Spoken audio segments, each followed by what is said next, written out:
it works. But it requires a level of confidence in the other parties. Because once you have a share in it, you can decide, I want to sell my share, I want money's worth. And you can then go to court and ask the court for an order for partition or sale of the property. And the court will not deny you because you are a part owner and you're not going to be forced to retain something. House starving, grass growing. Not going to be forced to stay there. So that you have the risk of a misguided child, for instance, deciding they want to sell their interest, the prodigal son, sell their interest in the asset, and you'll be forced to dispose of it. It's okay if the remaining joint tenants have the financial capacity to purchase that share. But what if they don't? It's then sold on the open market and you get your whatever percent, and they take their whatever percent, and the asset is gone. So while one can do what I said there, hold as joint tenants, it doesn't necessarily work. So here's another thing that can be done. One can transfer the property to oneself for life and thereafter to the party. Excuse me. Yes, please. I'm sorry to cut in on No, that. no, before no you go problem. Please forward. feel free. But if you are a joint tenant and you survive, you're the survivor, Yes. and everything comes to you. Yes. What can you actually do with your property with the deceased's name still on it? And also, how difficult is it to take off the deceased? All right. I appreciate your question, and I'll tell you that by law, once you produce the death certificate to the District Revenue Office with the return of ownership, that is sufficient for the purpose of your land and building taxes and all that. Once you have the death certificate and somebody wishes to purchase, when they do a search, they will see, all right, this was in your joint names, but now this party is deceased, title is good. So one does not have to physically take off the name of the deceased from the document. Okay. As a matter of fact, and I say this very respectfully, I am of the view, so you can blame me for my view, but I'm not knocking anybody else's view. I am of the view that a number of attorneys cause people to unnecessarily spend money to prepare new deeds with their names because the law has already taken care of it. It is automatic that when one joint tenant passes, it goes to the survivor. So what if we have 5 joint tenants? It means that, all right, I can do some change here. Every time one dies, I do a new deed. It's not necessary in law. I've seen it done, and I may be wrong. It may well be the tidier thing to do, but I am of the view that all one needs to do is to retain the death certificate as proof of that party's death, and ultimately it will become yours no matter what names you want it to be. All right. So I was speaking about transferring property to oneself for life and thereafter to the beneficiary. So it goes like this. Transfer from A to A for life and thereafter to B.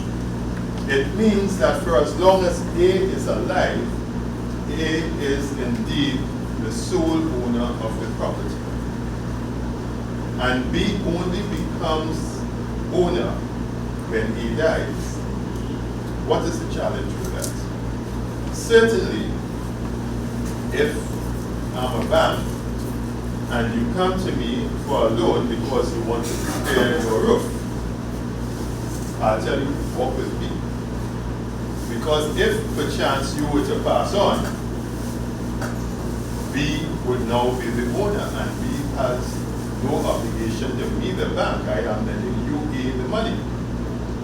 So then I will well require that both A and B be parties to this mortgage document.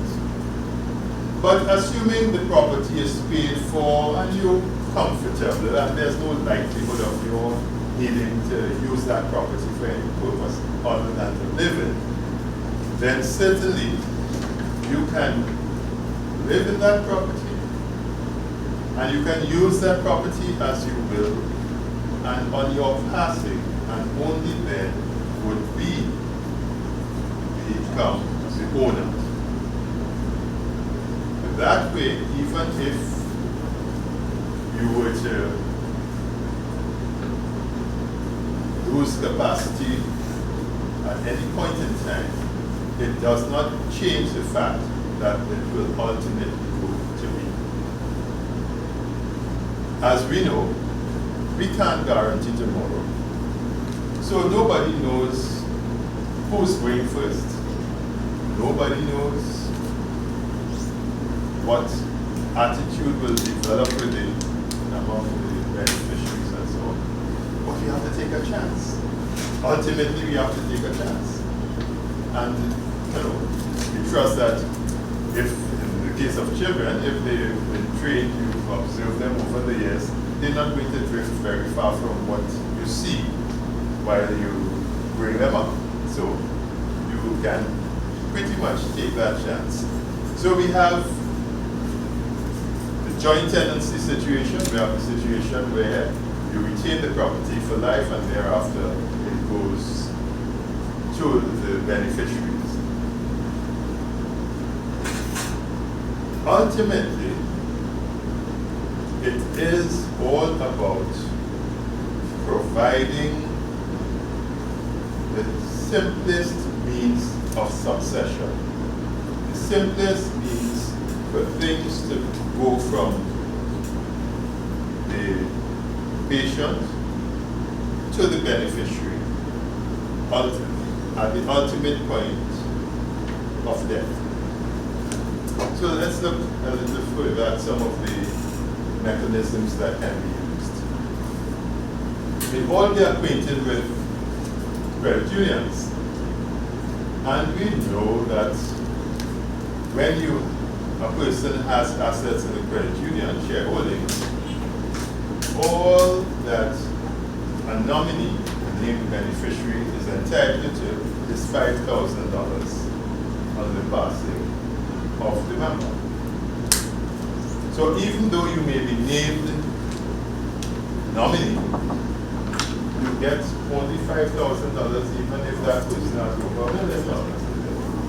The remainder goes to the estate. And because that is the case, it is prudent that one makes a will to provide for what is to happen with that remainder. There was a point in time when certain credit unions purported to maintain joint accounts, but they have now come around it, and I say this not gloatingly because it's there, but because that's caused some distress to a number of persons. They've now come around to my view that it was never on the books for credit unions to have joint accounts because of this wording of the Cooperative Society Act.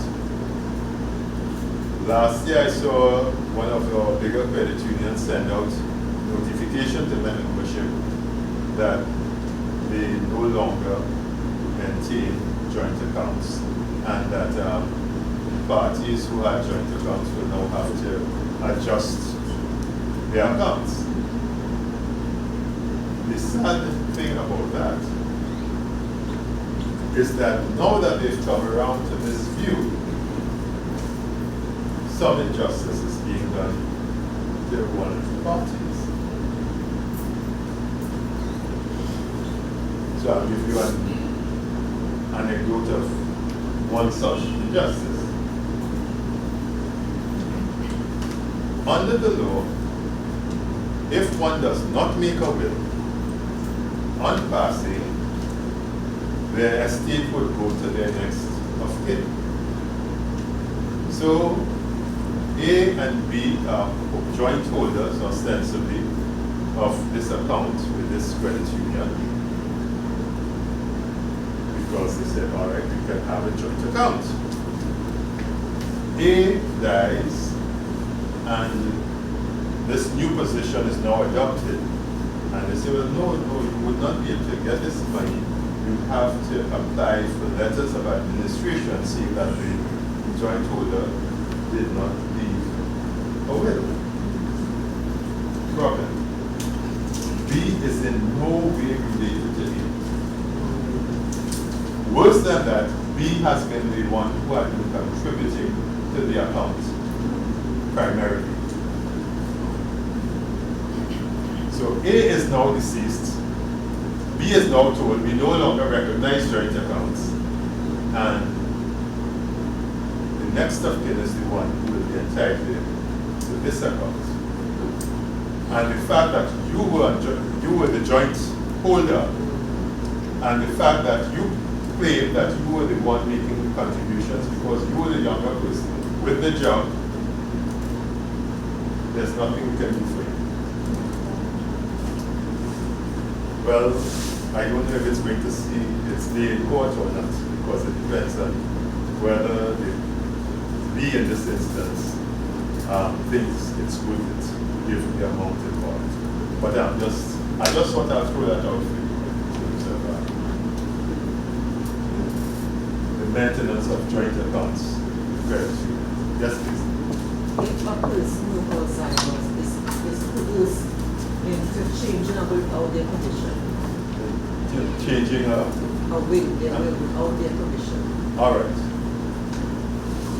Anyone making a will must have legal capacity. That is, they must know what they're doing and they must do it of their free will. Otherwise, it can be set aside, and it is fairly easy to set aside a will once you can raise sufficient suspicion for a court. So I'll go a little further down that road.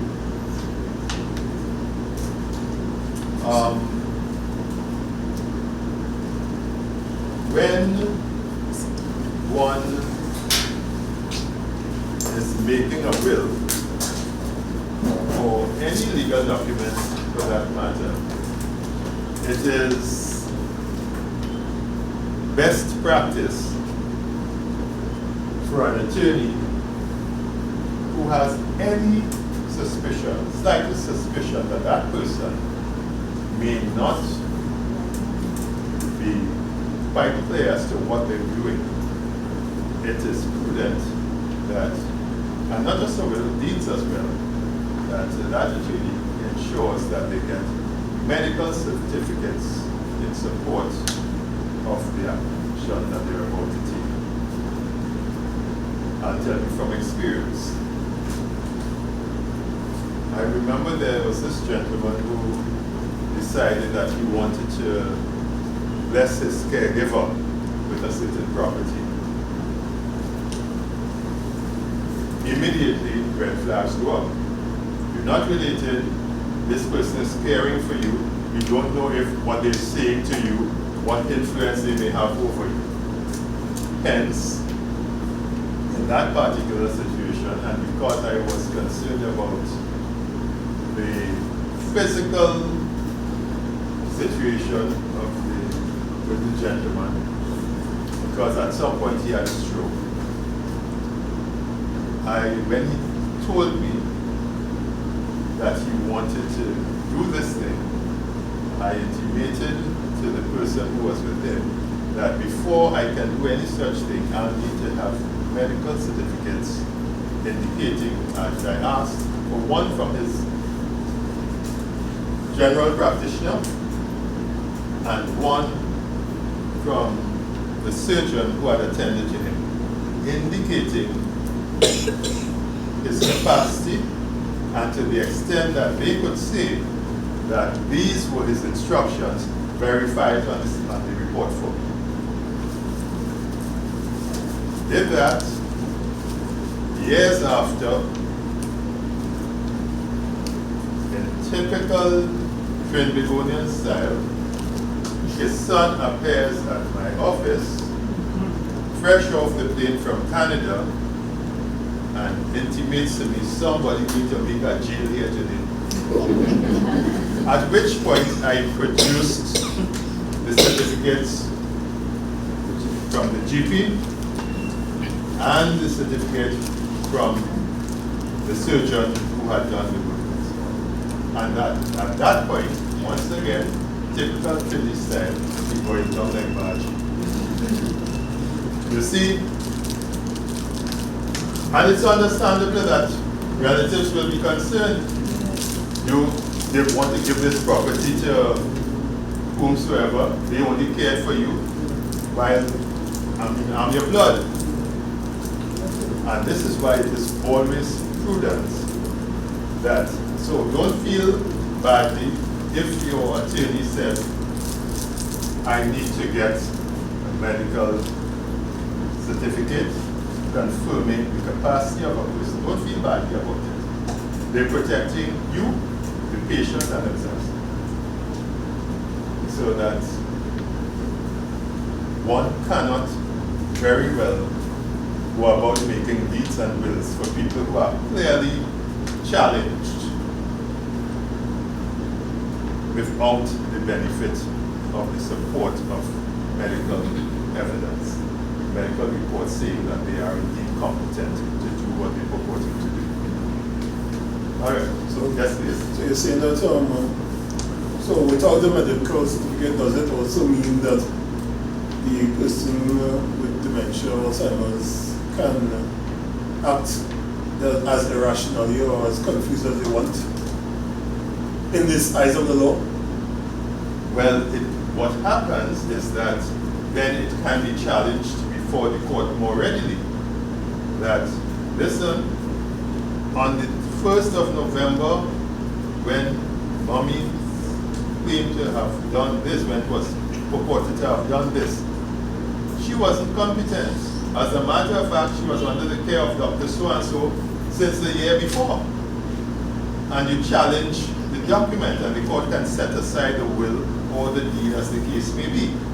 So to ensure that it can stand the test or the scrutiny of the courts, it is always better that you quote-unquote take in front by having the medical personnel say, this is the condition. Because if I were not able to get the general practitioner and the brain surgeon in particular matter to provide me with reports, I wasn't going to do that document.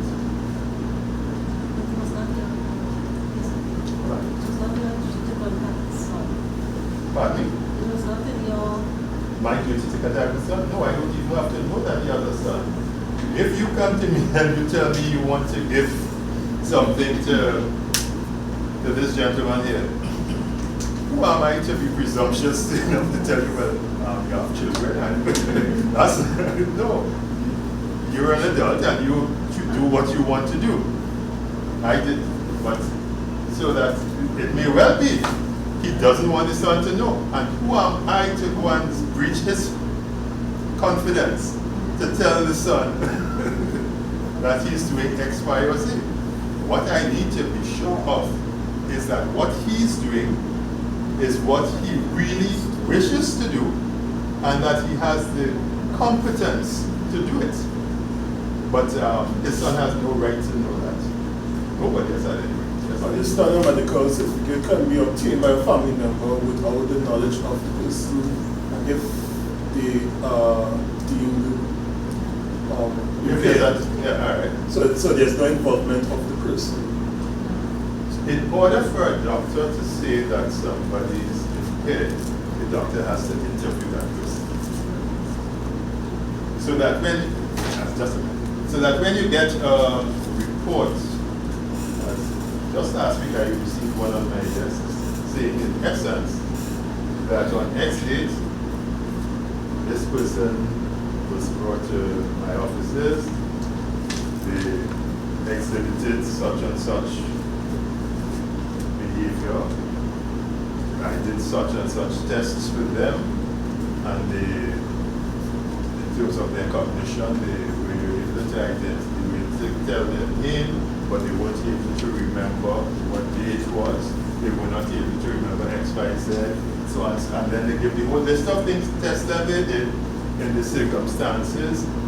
I am of the view that they are afflicted with mild dementia. When I get a report like that, and that person comes and says to me, I want to make a will and I want to leave everything for the homeless guy down at the bottom of High Street.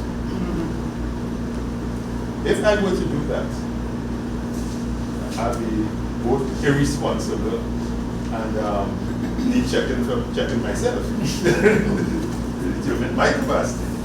You see,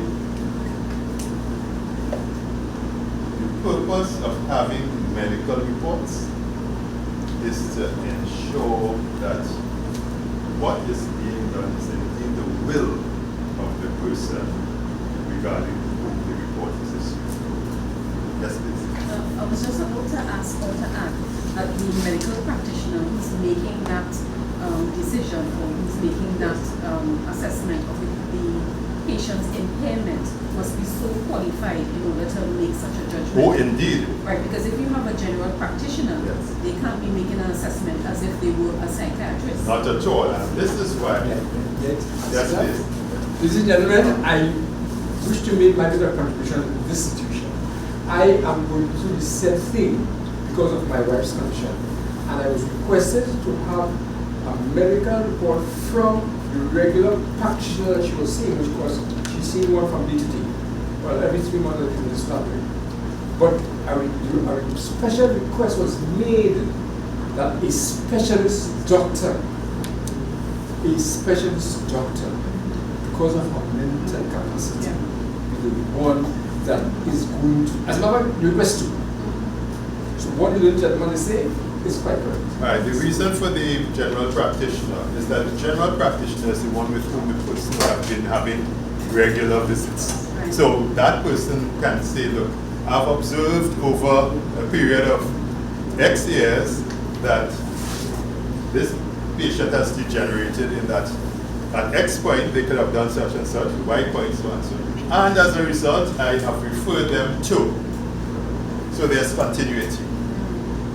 So this is so it is useful to have both. Yes, please. Yes, please. If a will also was made like 5 or 10 years before, Yes. it's not sick, right? Is that where we stand? Yes. A will continues to stand until and unless it is destroyed by the person making it, or another is made to replace it. So if in 1990 you make a will and you never bother to do anything about it, and you pass on in 2020, that will would still stand. If it made one after that, the last one. The last will is the one that counts. And hence we always hear the term last will and testament. It's always the last will that matters. One of the reasons why I generally recommend to people that they review their wills over periods of time is that you may make a will 1990, as I say. And since then, a number of circumstances may have changed. The child for whom you were leaving X, you may not have heard of that child since 1990. They may have dropped off the face of the earth. The car that you were leaving for whomsoever may no longer be in existence. Your circumstances may have improved and there may be things that you would want to dispose of otherwise than you would have then. You may have disposed of things in such a way that you no longer need to leave bequests for particular individuals.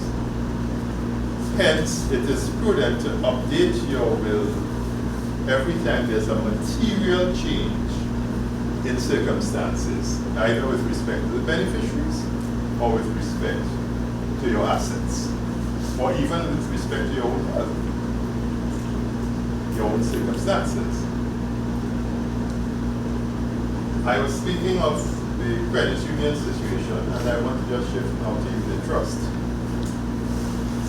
Unit Trust Corporation is the only corporation, as far as I'm aware, that affords payment to a beneficiary merely on the production of a death certificate.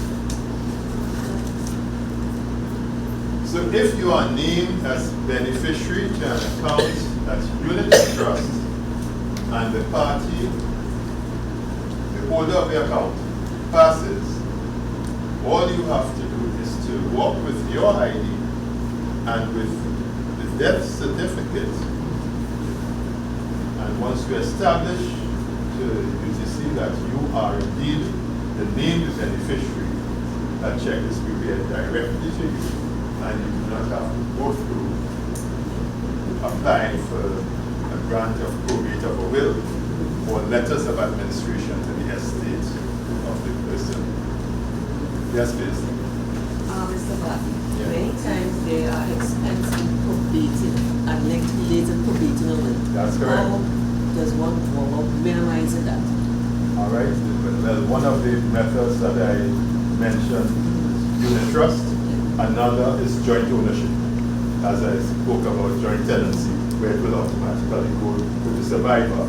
Unit trust, where you just produce the death certificate. But there is always that potential danger of having joint ownership, and that is that the joint owner, there is somebody who chooses to move left, as we put it, they can compromise your assets. The good thing about unit trust is that you can change the beneficiary as time goes on. However, under Section 11 of the Married Persons Act, if you have a life insurance policy and you name wife and or children as beneficiaries, you cannot change that. In effect, that policy becomes theirs immediately. You hold it on trust for them. That in itself can be a challenge. And I use my experience, anecdotal evidence, as to why one may think twice before doing these things. Not that it's inherently wrong, but I see the other side of the coin from time to time, and I share it with you.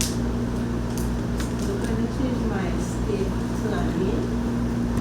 Yes, you may, but what I'm saying is that if the name is child or spouse, if you name them,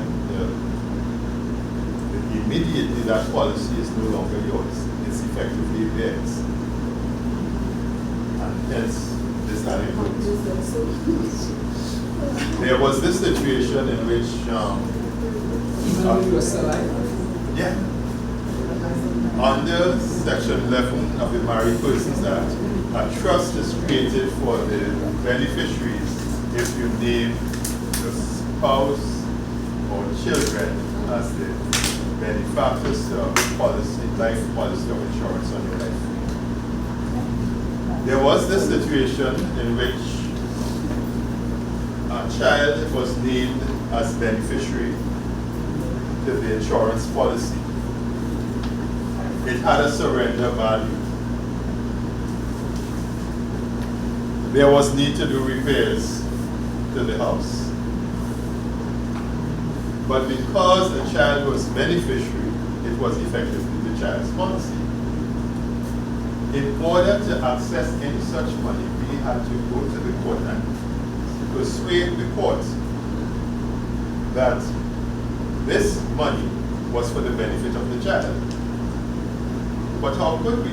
It's the responsibility of the parent to repair the house, not the child. And therein lies the problem when you have children named as beneficiaries under life policies. If your hope is to use, whether it be the surrender value or anything from those policies, for as long as they are children, you have to approach the court in order to access any funds in those policies.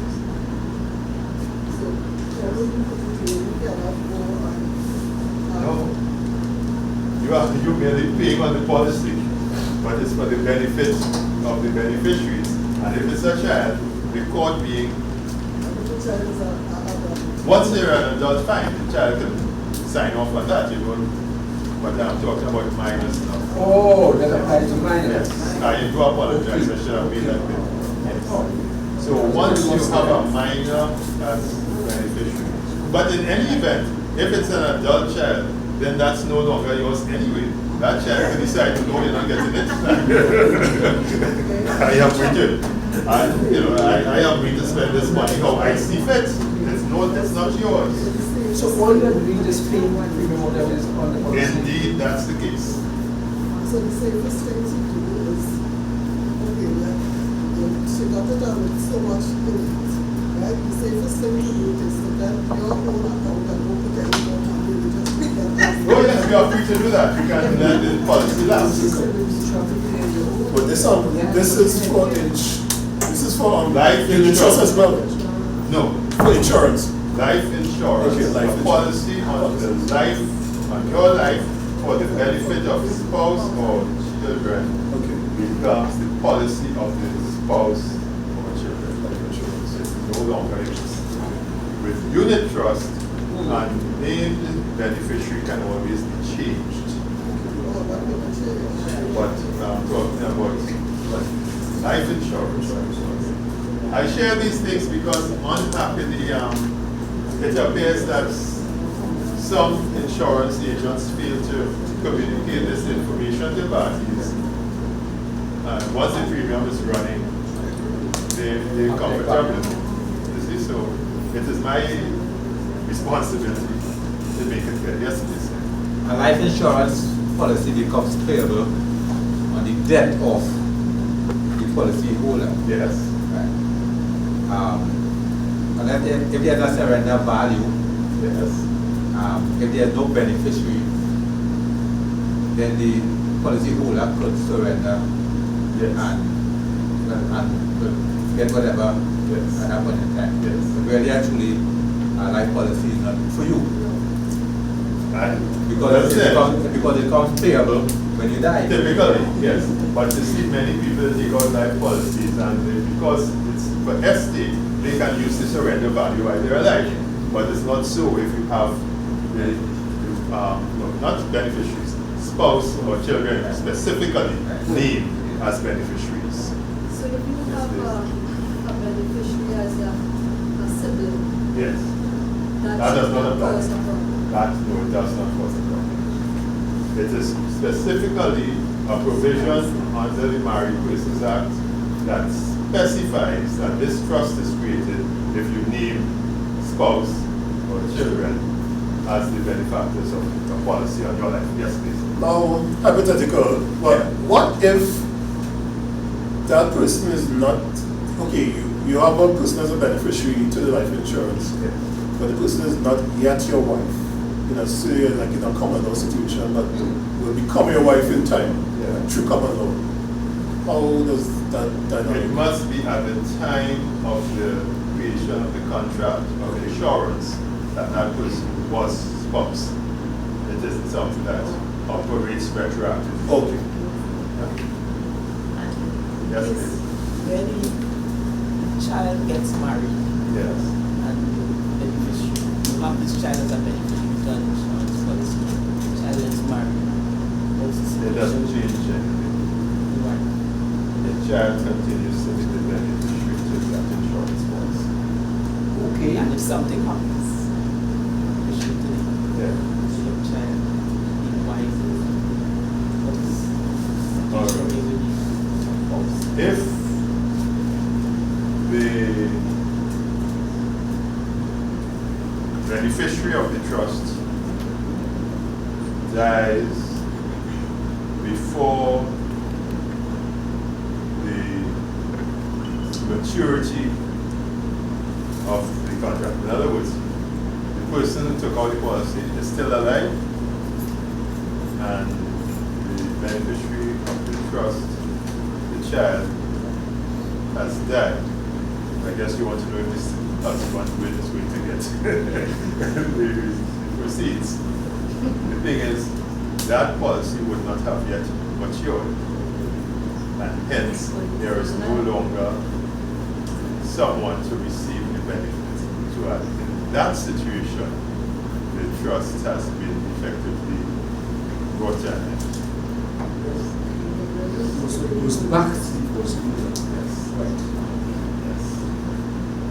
Because there's no, to use the technical term, there's no longer an object of the trust. There must be an object of the trust. Yes. Yes, Bill. Could you speak more on the situation where a joint owner could, as you say, compromise on ownership? Yeah, all I'm How saying, does that work? no, all I'm saying is that if we are joint tenants, no, let me back up a bit. One can be tenants in common, that means each one has a specific share. You have a half share, I have a half share. Or we can be joint tenants, in which case we own it together. And if one passes, it goes to the other. Where one is joint tenant, they can effectively create a tenancy in common by disposing of their share or asking the court to divide the property, sell the property, so they can realize their share. It means then that, just for the sake of explanation, you have $1 million property held between yourself and the other person as joint tenants. The plan is that you're going to own this for the remainder of your lives, and if one passes, when one passes, it will automatically go to the other. But A suddenly gets some interest outside of A and B, and starts looking at C, and says, you know what, I want my share. So they go to court and they ask the court to put the property out for sale so they can realize their share. So you get your half with them. The other person gets their half. But they can no longer afford a property with this kind of money. Whereas together, it was possible for us to own this. But now with the half share that I have realized, I am now looking for a place to rent. Whereas previously, I had what I thought was our home. And this is why I was saying that there's a level of confidence, a level of trust that is required before you make some of these decisions. Because one can find oneself out on the road. Is that the only option you have by selling the property? Can there, could there be any other means of reconstructing the building to see as Well, a building? this is where I said, or the valuation where X amount of the egg that you're going to buy you out? oh, that's a different thing if you could afford to. You could buy anything if you can afford to. But we're talking typically situations where at the time of good relations, I say, let us purchase this. We purchase it together. This is where we're supposed to live for the remainder of our natural lives. We going along happily. And then comes the distraction. And we've expended, at least I've expended all the money that I have on this asset because the plan is that we bring this together and we live happily ever after. And then you say, listen, what, I want my share, I want to move on. And therein lies the problem. And it happens even in the situation where I have put your name on the deed. So I purchase the property, I transfer the share to you. And then you decide, you know what? Now that it's on my name, I want my money, I get to sell it. And that is what I was talking about. You're free to do that because it's yours. And the court will not deny a person seeking sale of an asset jointly owned from realizing their benefit. So the decision has to be made up front as to whether I should do that, transfer it to myself or to you, or whether I should just retain my interest. And this is why I said one has to be mindful as to the level of trust. So the confidence one puts in another. Yes, it is. My brother and I have a portion of land. Yes. And we have joint tenancy. Yes. My brother went and with his guy and went to the lawyer and he said, he sell his part to his friend. Yes. The lawyer, I was informed later on, the lawyer sent me a new deed stating that the land is no longer joint tenants. The tenants come. Yes. The land tenant try to submit the land. But I submit the land. Remember passing the land, there's 2 acres, one caretaker, a complete acre. What is the problem? The problem is the same problem we were discussing just now. The issue of trust. It is legal to do. It's just to dispose of your interest. With the joint tenant, both of us. Yeah. But he went and That is what they call severing the joint tenancy. yeah, tenants are coming. Yes. So this is why you become tenants. I can tell you some horror stories about that. And you'll be very careful in your transactions as you go along. Here's one. Husband and wife going along, relationships get sour. Wife moves elsewhere, and wife sells her share in the property to a third party. Third party shows up at what you know to be the matrimonial home and says, you know, I now own half of these premises, or that's where you're living in. No. What we're going to do? Because I need a key for the front door too. I need access to my half share as well. And given the structure of this building, it cannot really be divided in half, so you know, just give me my key and see how I'm going to enjoy the benefit of my money. And this is nothing that what I'm telling you is not a joke, it is real. It's something that did in fact happen, and eventually the party who was reluctant to sell was forced to sell. Because a half share in the home had already been disposed of. That's the reality about joint ownership. Yes, sir? I'm not quite sure how to ask this question. You will see that it's particular to myself. If you have a patient who is showing signs of being incapacitated, not being able to take care of their business, they're very strong person, always has been, and is in total denial of anything wrong at all. But has the love and has no fear of giving their assets, like to their husband, to myself, let's say. But if I approach the subject too much, it shows that I'm saying that you are not capable of doing it, and they get very annoyed. As they would. Still quite happy to give you everything, but at the same time, tomorrow or the next day, we'll do it, or something.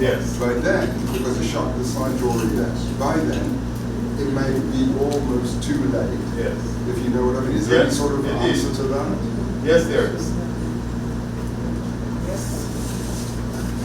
And there's no neat way of dealing with it, but normally the intervention of the psychiatric social worker is the direction that one would go. Because instead of it, there's no delicate way of dealing with this. really.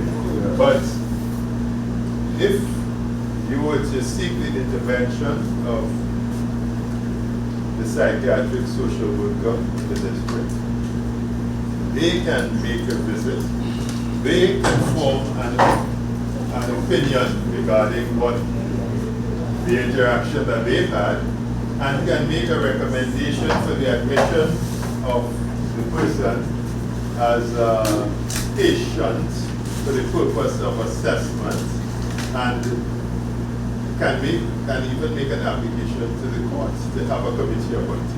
Thank you Actually, very much. that is exactly what I was getting at when I spoke about having a certificate without the involvement of the patient. Well, it's not necessarily without the involvement of the patient. Well, but yes, but assessment, so they're assessed. You say there is no delicate way of operating on this particular subject. Indeed. But if I did that, it's almost against I'm not capable of doing that, because my wife would lose interest, would lose faith in me. I understand that. She believes in me. She believes that I wouldn't do such a thing behind her back, you know? No, so let me just read this bit for you. How can I do that too? I hear you. You know, sometimes love involves doing the things that are not pleasant, but the things that are correct. In their interest. Yes. So, let me just read this thing. Admission to psychiatric ward. Subject to section 34, duly authorized medical officer may admit to a psychiatric ward as an urgent admission patient, as a voluntary patient, as a medically recommended patient, or on the application of a mental health officer, any person who in his opinion is in need of care and treatment in such a ward. Now, the fact is that mental illness, being what it is, would involve all manner of emotional fallout, would involve issues of trust, would involve irrational behavior. And the person who is rational will have to deal with it. And it is not always, it is hardly ever pleasant. Right. So that I'll give you an example of a situation which I had to deal with a person close to me who was diagnosed as being bipolar. And he came to me one day after one of his episodes, and he says to me, if I wanted people to know all about my situation, I would have put it in the Express or the Guardian. And I said in kind to him, I said, you're clearly accusing me of having breached your confidentiality. That's right. I said, so listen what's going to happen from now on. I understand how you feel. I can assure you I did not. But to avoid your having to feel this way in future, when you are having these episodes, don't call me. I've rested comfortably since then. That was some years ago. I used to get called 2 o'clock in the morning and 3 o'clock in the morning. I'd have to leave home to go and address the situation. No, this is not about my being unkind. No. I had to make a decision for my self-preservation because I used to be left ragged in the morning, having to go to work after spending all from 2 o'clock to 6 o'clock, whatever time, take this young man home, and then still have to deal with my situation. Yes. Every time the phone will ring, I started getting nervous. Every time the phone will ring, and I jump up. Yeah, it was really impacting my health. Yeah. And from that day to this, I'm comfortable. No, I'm saying to you that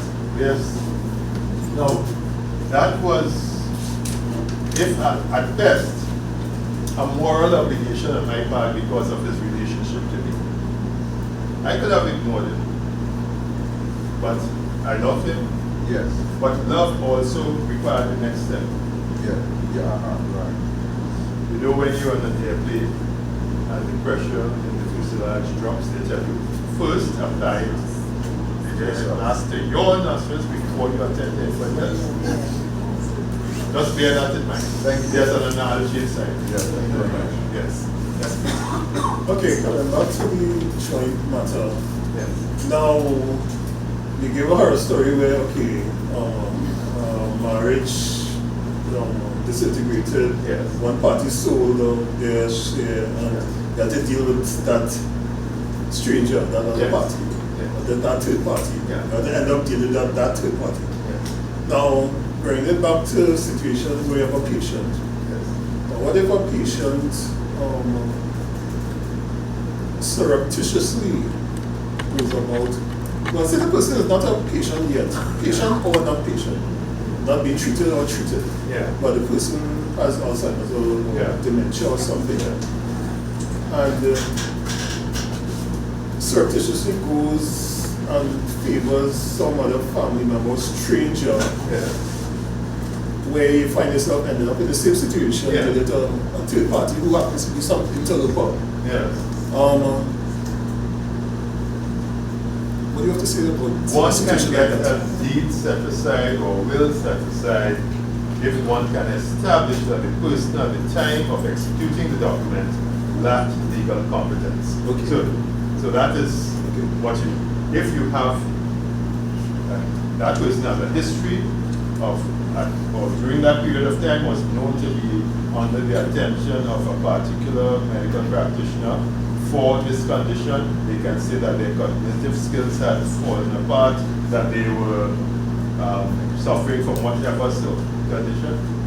That will be the evidence that you will bring before court to show that that document ought to be set aside because it was not in fact obtained from a person who knew what they were doing. That is, while, when you say set aside, okay, so what if you find out the situation happened long into the future, say like 2 years, this thing had happened? No, you can still set it aside. Okay, yes. I see. Because if the party didn't have competence, the fact that 2 years has passed does not mean that they had competence. Okay. They just did not have. You are now aware that this has happened. Correct. But, and what will then give credence to your situation is that if, for instance, you were living in the house and nobody ever came and said anything for the 2 years, and then all of a sudden you show up, how come you didn't mention it 2 years ago? Right. So clearly you were a schemer. Right. You know. Yes. All right. Sorry, can I just ask, that goes back to getting a diagnosis or getting your That's patient critical. to a GP or some Yes. sort of thing, so they've got a medical record. That's But good. what happens if you honestly, is that the only way that you can get the psychiatric social worker involved to do something like a home assessment, to get something recorded? Because I think like if you've got nothing, you can just say you know yourself your relative's not quite right, but you don't have any evidence back because they won't go to a It will be GP. incumbent upon you to get somebody, if it's a medical practitioner, to visit and Do some because sort of assessment. some initial So there's some assessment. documentation somewhere. Normally, to do things like this, you find you have you seek to have them enrolled in some program so that they're exposed to the medical personnel purportedly, let's say for diabetes or hypertension and so on. Whereas the real aim of it is still get an assessment with respect to their mental condition. Yeah. But it's, and I tell you, the ones who were some of the most difficult patients you would find are former professionals. Yes. If you have a lawyer who's losing it, trust me, you have a problem. Can I just say, Yes, my mom please. is a psychiatric nurse, Yes. so that's why we are struggling, because there's no way she's going to be tricked into going to Very any good. No, psychiatric ward. this is the reality. Just recently, I had a relative by affinity who gave no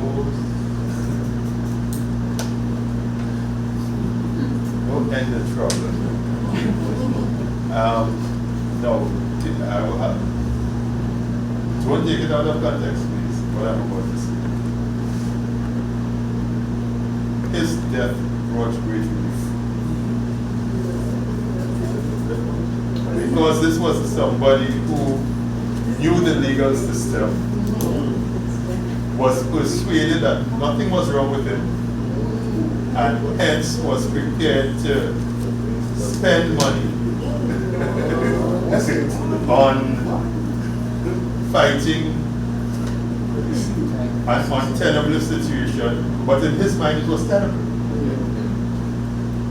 And had he not passed, I don't know where it would be right now. And so I say that guardedly. When I say it, I do not mean to be unkind.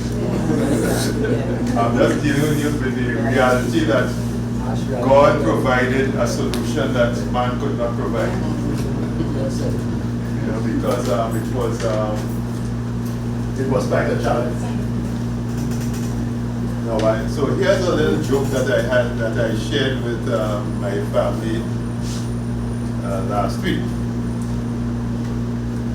I said to them, I wonder if they've chosen the wrong person to do this lecture. Because there I was saying to my daughter, listen, rather than my driving, I want you to give me a lift this afternoon, that was last Saturday, to attend this meeting. And then it dawned upon me, wait, it's not today. I said, look, you probably chose the wrong person. But yeah. Yes. Yes. Yes, please. I just want to witness the executor's role and mention something about inventory. Yeah. And probate, how long she said to minimize and letters of administration. All right, not a problem. Okay.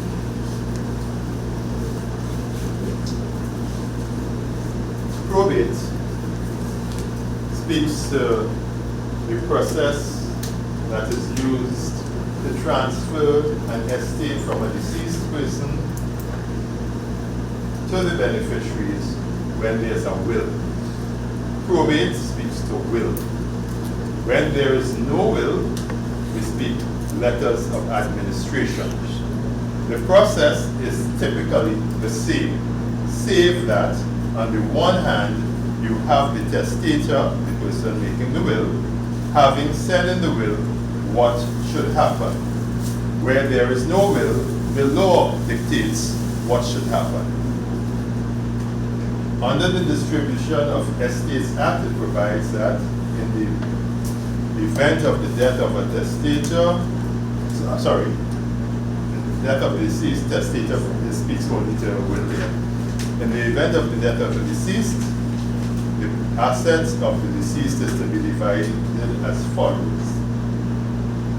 Spouse, if there's only a spouse, all the spouse.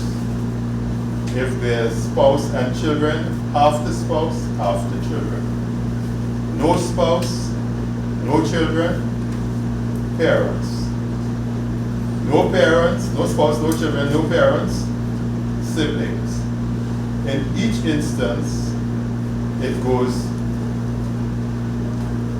full blood, and if no full blood, half blood.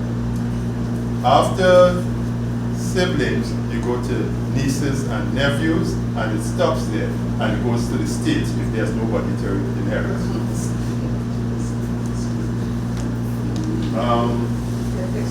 Yes, please. In terms of siblings, Yes. how do you know you get the siblings from the first, the second, or the last? Because sometimes the last come and say they have share and they want part of it. No, siblings equally. When you bring letters of administration, it's always equally. And sorry. So it doesn't go to like The firstborn. the first or the second? No. Oh, It goes equally. equally. Yes. But what about if you have siblings but they come from different This is what I said. Of the full blood. full blood? Oh, full And blood. if there's none of the full blood, then of the half blood. Oh. But before I lose this thought, and if there is a cohabitant, that is a person who has lived with the deceased for a period of at least 5 years immediately preceding the death of the deceased, the cohabitant receives as wife. She Receives as wife. Okay. Which means But that you also have siblings that have come from a previous relationship. What I'm saying. let me not go there. Let me finish. No, why I'm saying that, I want to clarify this before I move on. Remember the thought, please. Right, sure. If there is a cohabitant and children, cohabitant gets half, children gets half. So let's say there was no spouse or the spouse died, half the cohabitant, half the children. No spouse, no children, it goes all to cohabitants. There's a whole story with that yeah, you know, we are Trinbagonians, and we have been known to be less than faithful in our relationships. So that I had a situation back then when I had to point out to a client that the Act provides that only one relationship shall be reckoned for the purpose of cohabitation. And the goodly gentleman, I think goodly is in inverted commas, in that he maintained 3 households with a regular schedule, 2 days in Miaro, 2 days in Aruka, and 2 days in Chabonas every week. I don't know what came of it eventually because the person who approached me did not like my advice. So they went elsewhere. But I was advising based on the law. It's for too long the minority has determined the lot of the majority.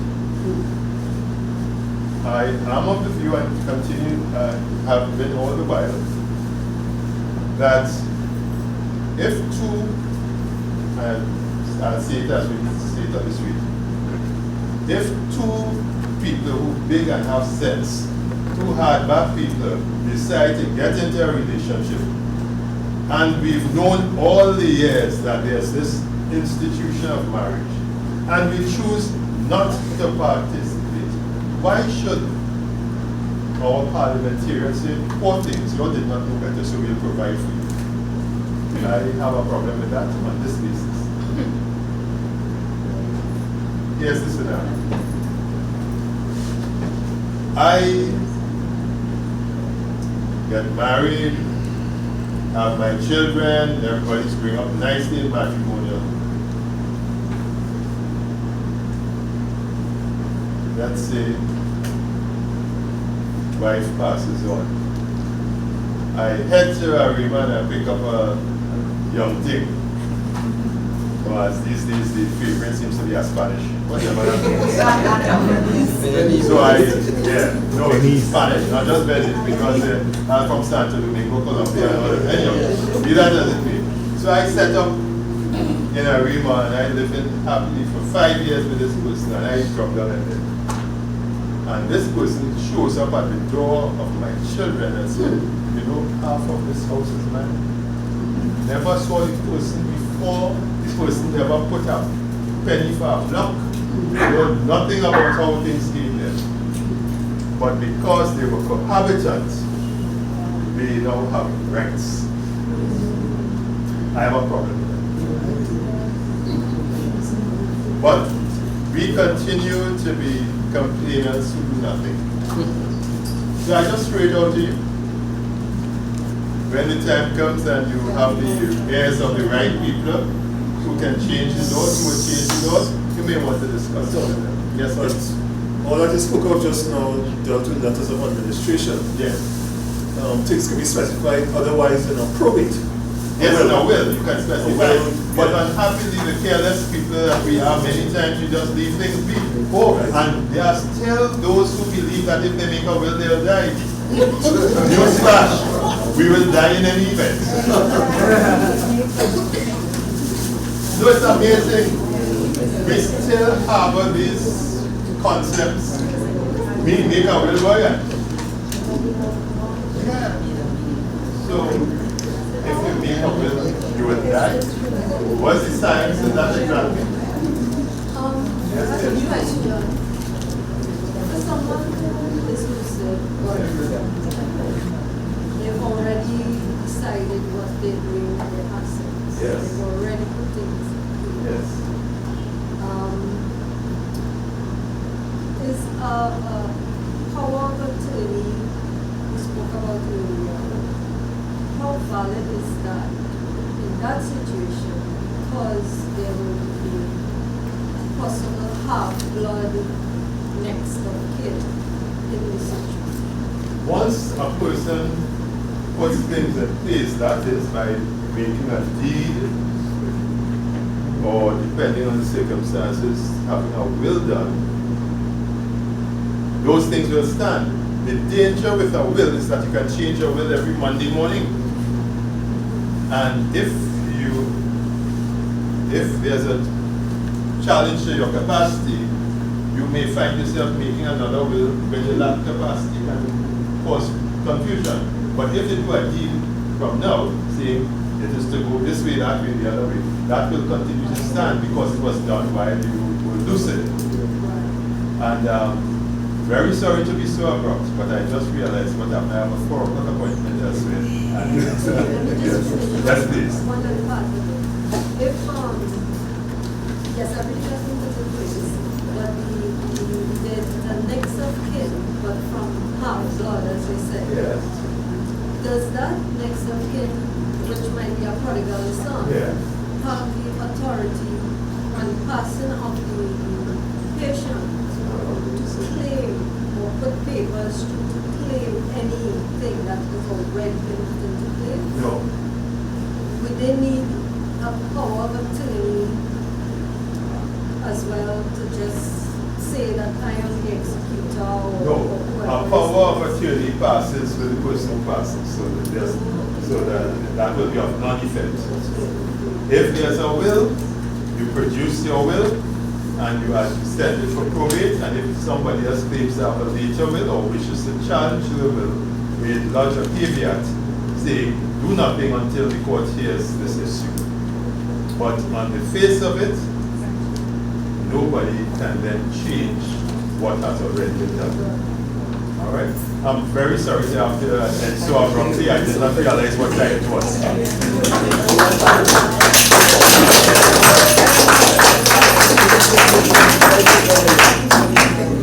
So, there's 2 minutes at a time.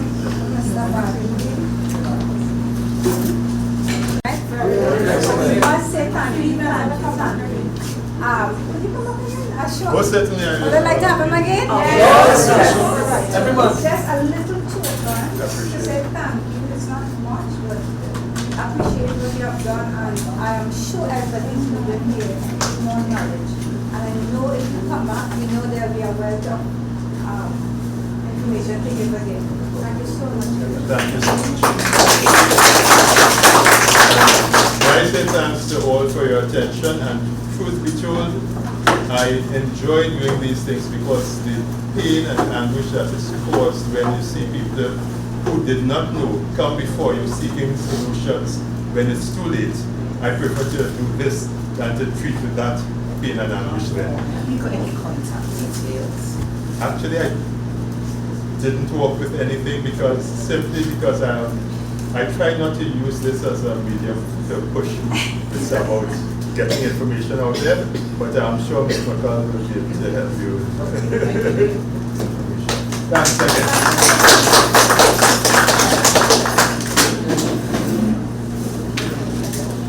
Thank you.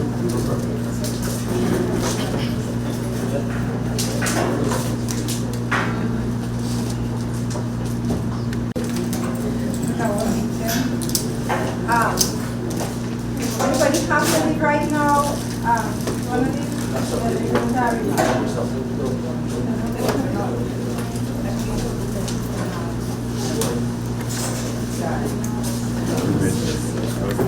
know people want to leave. If there's anyone with any pressing need and would like help and you want to stay back for a few minutes and we can talk.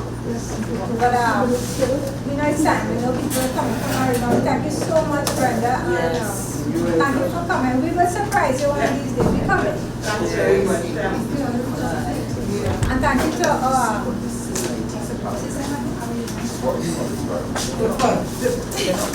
Good thing. she knows his name.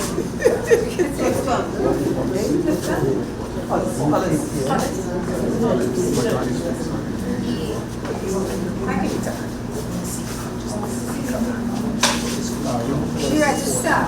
So many people want to sign before the leave.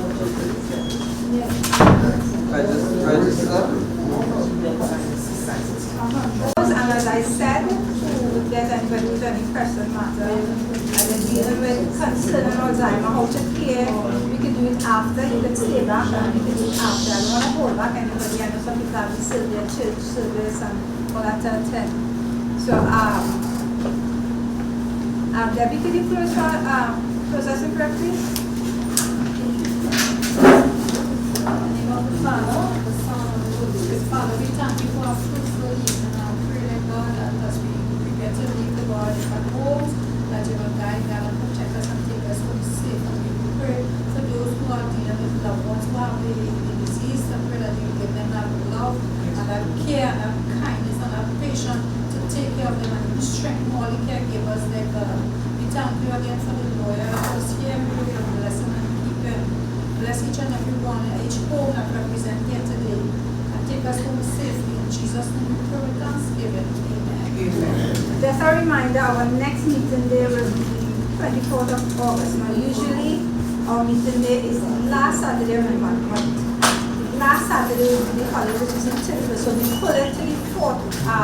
August will have 5 Saturdays. I think August will have 5 Saturdays. No.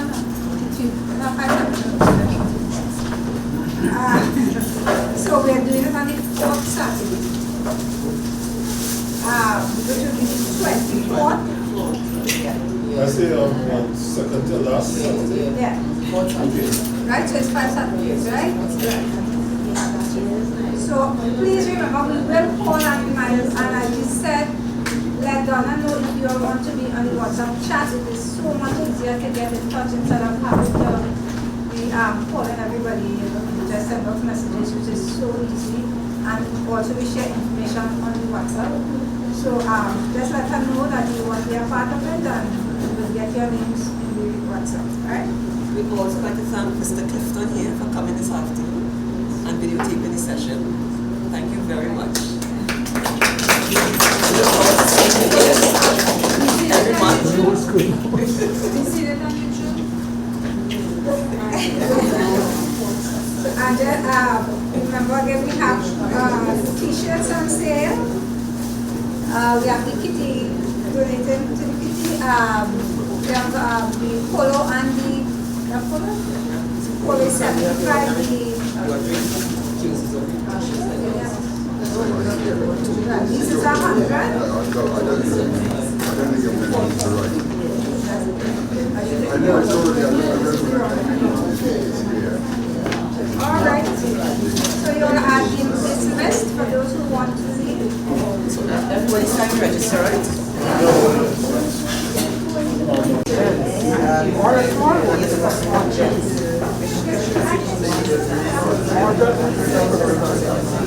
Yes, that is why. Really?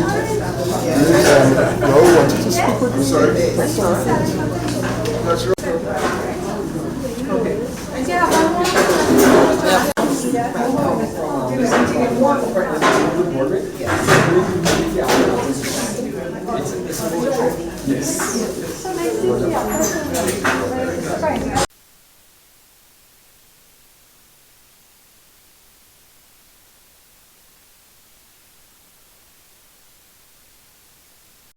Stop.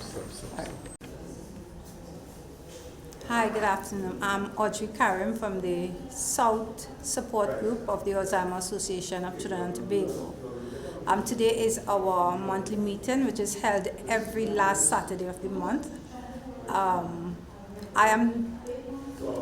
We do sharing the caring, we educate people about how to take care of the Alzheimer patient.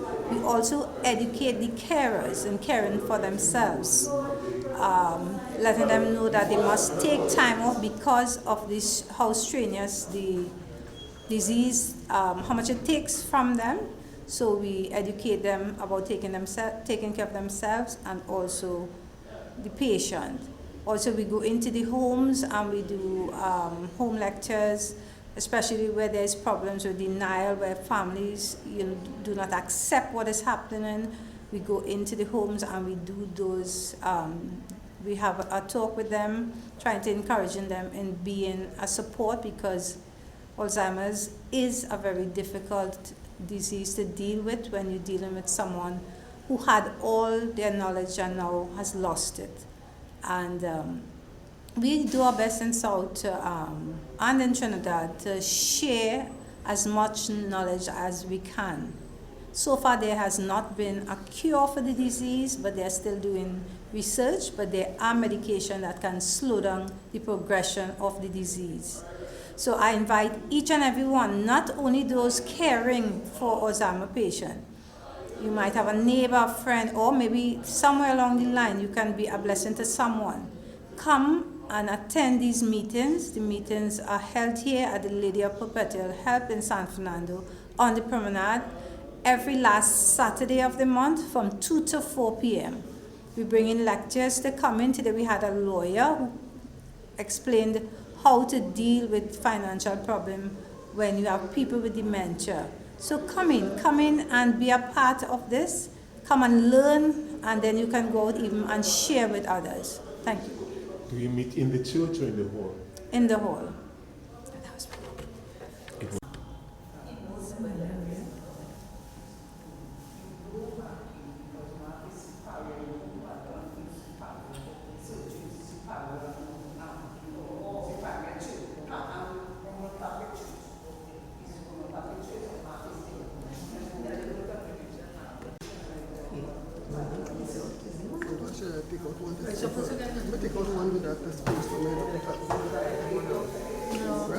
When we share checking, everybody's put it up on each notification.